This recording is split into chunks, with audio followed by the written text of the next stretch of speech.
রাইয়ানকে পাখি দিয়া রাফসান হইলো সাইকেল একটু নিয়ে গেছে, একটু চালাইব বইলা, আর নিয়ে আসে এরা তো পুরো পাঙ্খা। এখন এইদিক এদিক এদিক এদিক চিপা চাপা অলিগলি দিয়ে ঘুরতেছে। আর সবচেয়ে বেশি পছন্দ করে ঢালু জায়গাগুলোতে সাইকেলে বইয়া থাকে আর চলে, দেখার কাছে একটু ভালো লাগে বেশি। তো রাইয়ান আজকে মোটামুটি অনেকক্ষণ সাইকেল চালাইলো, আজকে নিয়ে তৃতীয় দিন। তো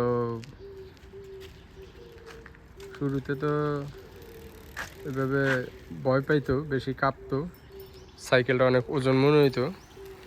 আজকে গতকালকে কিছুক্ষণ চালাইছে, আজকে আবার কিছুক্ষণ চালাইলো। আজকে ছেড়ে দিছি চালানো অবস্থায়, ছেড়ে দেওয়ার পরও দেখলাম যে ও মোটামুটি নিজে নিজে কিছু দূর চালায় যাইতে পারে।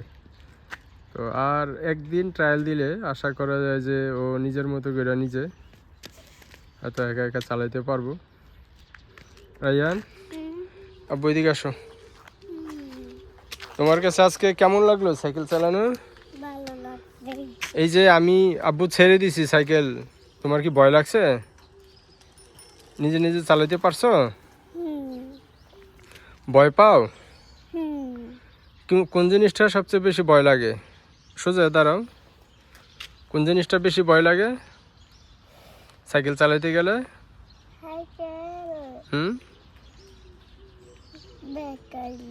বাঁকা হয়ে যায় না, তখন একটু ভয় লাগে। অসুবিধা নেই, তুমি যখন চালাইতে পারবা তখন বাঁকা হইলো মনে হইব যে সাইকেল পড়ে না। এই যে বাইয়া দেখো না, এখন বাঁকা হইলো পড়ে না, থামেও না, একটা না চালায়, এখন চালায় মজা পাইতেছে, তাই না? তুমিও আর একদিন বা 2 দিন যদি চালাও কিছুক্ষণ, তাইলে খুব ইজিলি পারবা নিজে নিজে চালাইতে।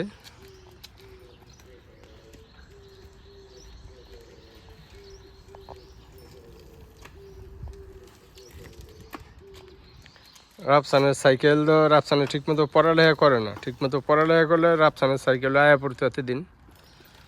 তার শর্ত দেওয়া হয়েছে যদি সে ভালো মতো পড়ে তাহলে তার সাইকেল কিনে দেওয়া হইবে এই সপ্তাহে। রাইয়ান আবার একটু পড়াশোনা মনোযোগ আছে, রায়ানের সাইকেলটা আগে কিনা হয়েছে। যদিও তারা খুব বেশি দিন জাপানে থাকার চিন্তা ভাবনা নাই, এই কারণে একটু তাড়াতাড়ি কিনে দিলাম সাইকেল। কারণ পরবর্তীতে যদি ব্যবহার কম হয় তাহলে তো কিনে লাভ হইল না, এই আর কি হিসাব।